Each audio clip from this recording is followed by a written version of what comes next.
Hi everyone.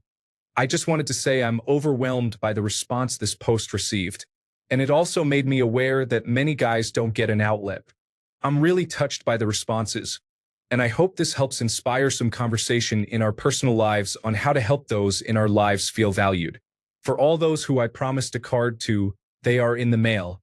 I'm willing to send more if anyone wants one.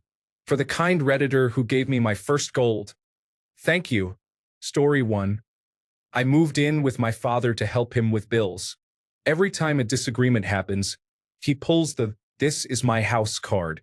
I have paid all the bills in the house 8 out of the last 12 months, and paid 70% the other 4. I'm moving out this month because if he's going to treat me like I'm still a child while supporting him, he can figure out his finances himself. Story 2. When I am willing to listen, care, and offer advice to people going through a tough time in life, but when I need someone, they either do not care or I realize they start distancing themselves from me once I open up. Story 3. I grew up as the only man in a house full of women, and I was always expected to do more because of it. I got the best grades in the household, but my grades would be punished while my siblings would receive money and gifts for failure. I did my chores, but then I would be forced to do my sister's chores. Why? Because I don't scream and cry when I am asked to do chores. God help me if I do so much as talk back. Everyone always expects me to be stronger, be smarter, work harder, complain less, and help others more. I was never praised for doing so, only chastised for not doing more. I just wanted someone to tell me I did a good job. I wanted my family to be proud of me. First, I want to thank everyone for the outpouring of support here. I woke up to literally 52 heartfelt messages from total strangers. That made my painful, stressful morning a lot easier. I couldn't respond to everyone, but I read every single one of your messages. You can tell because I left an upvote. They meant a lot to me. I also have a message for all the young men that feel as I did and still do. Learn from my mistakes. I took those feelings from my childhood and tried to bury them under drugs and alcohol. It did not work. All I got from that time period of reckless partying was academic probation and severe, permanent health problems. Take care of your body and mind. Build yourself up because you only get one body and one life. Don't ruin it. If you messed up as badly as I have, you may want to end your life. I know I do at times. Lots of times, haha. But even though I have a lot of scars and regrets, I can still work hard and build a good life for myself. So that is what I will do. I graduated, I'm working and saving money, and I'm learning skills to advance my career. Not to make my parents happy, but to make me happy. Story 4. Going over my girlfriends for the night. She won't get off her phone, messaging people and scrolling through Instagram, all with Netflix in the background. What am I doing here again? Edit. First gold about my new girlfriend, super proud. Thanks for the feedback. For those that told me to leave, I ended up doing just that at 5 a.m. without saying a word. She said her avoidant behavior was due to not wanting to have a specific conversation, which now she says, we definitely need to talk. And she said she was going to have it in the 5 minutes she wakes up before she goes to work. So of course I left after sharing a bed with someone who wouldn't look at me, touch me, or talk to me. For those that say I'm boring, I skateboard, surf, and rock climb 5 times a week. I have a biology degree, can hold a conversation about just about anything, used to compete nationally at Dance Dance Revolution, and to top it off I was a barista for many years so I can do fancy latte art. Point being, I'm full of random and obscure facts and talents. We hadn't seen each other in 4 days, so there's no reason I should bore her or we wouldn't have things to talk about. And we haven't been dating for long at all and should be nowhere near the autopilot boring comfy phase. Story 5. I take care of my parents while paying my way through school and working full-time. I never get a thank you and never receive genuine support. The rest of my family and friends aren't much better. I just wanted to thank everyone for the kind words of support. I really do appreciate it. I don't like my parents, but I do love them, and that's why I've made this sacrifice for these last few years. Once I'm done with school and can afford to both get away and take care of them financially, that's what I plan to do.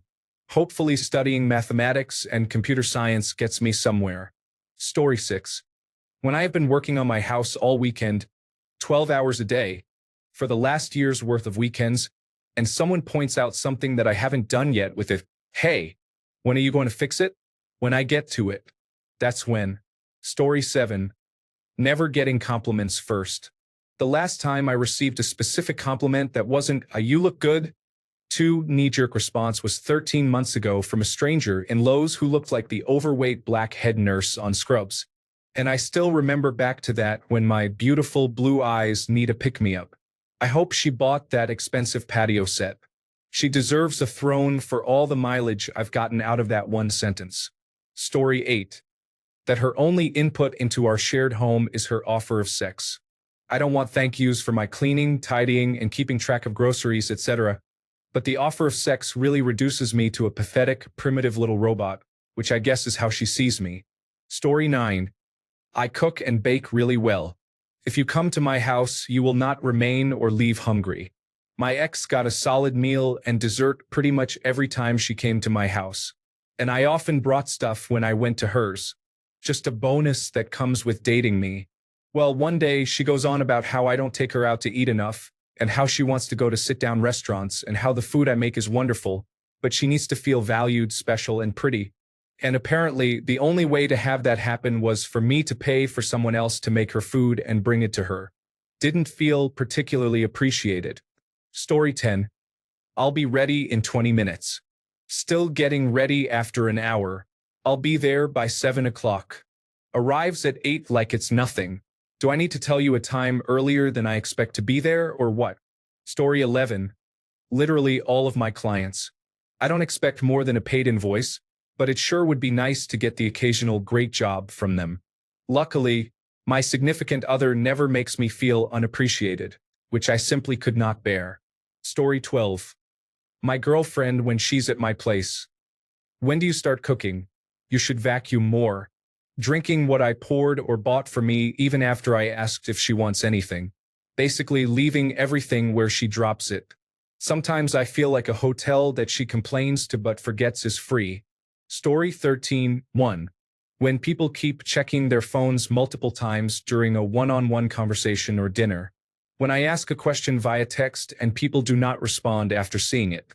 I am sure I have been guilty of these things too at some point in my life, but I try my best to listen to what people have to say, especially if it is a close friend or my significant other, unless there is something super urgent that I have to respond to. In such cases, I tell them beforehand that I am responding to someone quickly so that they do not feel like they wasted a lot of energy telling me something that I did not hear or pay attention to. Honestly, that is all I ask in return. When people start taking me for granted. Story 14. When I help people here and there with things promptly, yet when I need help with anything, everyone seems to be busy staying at home, not wanting to help because I worked a 40-hour week. I guess my 70 hours a week means nothing when I need help getting new furniture upstairs, even though I help when called that minute. Now people wonder why I'm not around much anymore. Story 15. When I go to sit down on the couch next to my dog, and they get up and move away from me. I got a silver, neat, thank you to whoever that was. Just to be clear, my dog doesn't do this all the time. It's almost completely random. There are plenty of times I'll sit down on the couch, and they'll put their head in my lap or snuggle up closer. It's nothing serious, just a bummer when it does happen. Story 16. Most of the time, there are some really nice girls on there, but you need patience, a good selection pattern, and some nice conversation starters. Most girls on there are passive and bland, though. Passive behavior is unappreciated when you have put some work into photos and bio. Story 17. People assume I didn't pay for my college education on my own. Also, people from generations before me say I'm lucky to get my degree and a good paying job. I'm pretty sure colleges were around when you graduated from high school too. Story 18. Perhaps if people don't even acknowledge my input in conversation, I am quiet. So when I do talk, it's fairly topical or funny. It's unfortunate how this happens a lot. Story 19. When I try so hard and go so far out of my way to make plans to hang out with my friends and then I'm the only one who shows up, it feels frustrating. I understand that life happens, but some of my favorite people I haven't seen since September. It makes me feel like my friendship is a burden. How hard is it to ask your manager for one afternoon off, especially when you work in retail? How hard is it to let me know when you do have time off so we can try to find a moment to hang out? I feel terribly alone lately. Story 20. I spent 6 years in the army, and during that time I got used to just doing stuff without expecting anything in return. I live a lonely life, so nothing I do is appreciated. But does it really have to be? Story 21. Boss. Do this job. Me, okay, does job. Boss, you didn't do it the way I wanted you to do it. Me. If you know how you wanted it done, tell me or do it yourself. Story 22. When someone tells me I achieved what I did because I have a penis or because someone helped me, I have no words for the penis comment. But if I got an opportunity because I knew someone, it's because I nurtured that relationship and proved to them I was worth giving a shot. I know many people, but I would only put my reputation on the line for about 5. Story 23. Being a single father and seeing a lot of single moms run the world, or moms are superheroes, etc. Makes a fellow feel kind of low, you know? Story 24. The general social media acceptance of "I hate men" ugh, is frustrating. Let's celebrate each other and stop tearing each other down. I love women, and I recognize how much nonsense they have to go through. But this normalizing of hating men is just nonsense. Also, the fact that a man has virtually no social value until they prove they are worthwhile, while a woman generally has some. A woman walks into a bar, people notice. A man does? Who cares? Story 25. Man. Getting criticized for not doing a couple of things on a list that my wife gives me. After I make 2 meals, pick the kid up from daycare, and do the dishes, while she goes to sleep early. Why do you think I didn't get everything accomplished that I wanted to? Story 26. When I'm asked for tech advice, I'm the tech nerd in my wife's family, and it is promptly ignored, or they do the opposite of what I suggest. I think, I do this all day long. I know what I'm talking about, damn it. Story 27. I had a best friend and roommate for 5 years. We were very close, went on vacations together, cosplayed together, and helped each other with serious life problems, all that sort of thing. I was always the better paid one, so I made sure I was paying more rent but not paying their way for them. They moved out to another part of the city with a new relationship with another mutual friend of ours. I tried to stay in contact, helped with the move, and checked in every so often. I made sure to give them space but also let them know they were welcome to visit. And I made sure to stop by occasionally with fresh cookies and other things. They didn't start a single conversation with me and never visited. 6 months later, they started treating me like I'd done something terribly offensive. 12 months later, they told me I'm the worst friend ever because we never talk anymore and blocked me on all social media. Took me a while to get over that. I tell you what. Story 28. I call in on my grandparents every few days to check how they are doing and if they need any help with anything. My grandmother always insists on telling me how well my cousins are doing and how amazing they are, while rarely taking an interest in anything to do with my life. If she does take an interest, it's to tell me what I should be doing differently. The most annoying thing is my cousins live over 100 miles away and only visit once a year at the most. It has happened for as long as I can remember, and while I've learned to let it bother me less as I get older, it still hurts. Story 29. Gave a friend some money as she needed it desperately, and now it's been a month, and she still hasn't repaid me or even messaged me about it. Why don't people understand that when you take someone's money, it's your responsibility to pay it back without them asking about it? This has happened to me in the past too. Story 30. Those who only care when you haven't done something you normally do without being asked. Taken for granted. 101. My boss wrote me up for not shoveling snow when I was off for a week. When I suggested that the numerous other staff from 3 daily shifts could have done it, her reasoning was because I'm a man. Can't wait to reflect with human resources. Only other male staff. Story 31. When you drive your ex everywhere, pick her up from train stations at 5 a.m., take her out to eat all the time, try to plan cool and new activities to do together, try to spend time with her as much as reasonably possible, and then she gets upset and tells me she feels unappreciated because I went to maybe 3 out of 15 or so college lacrosse games, with maybe half of them being home games.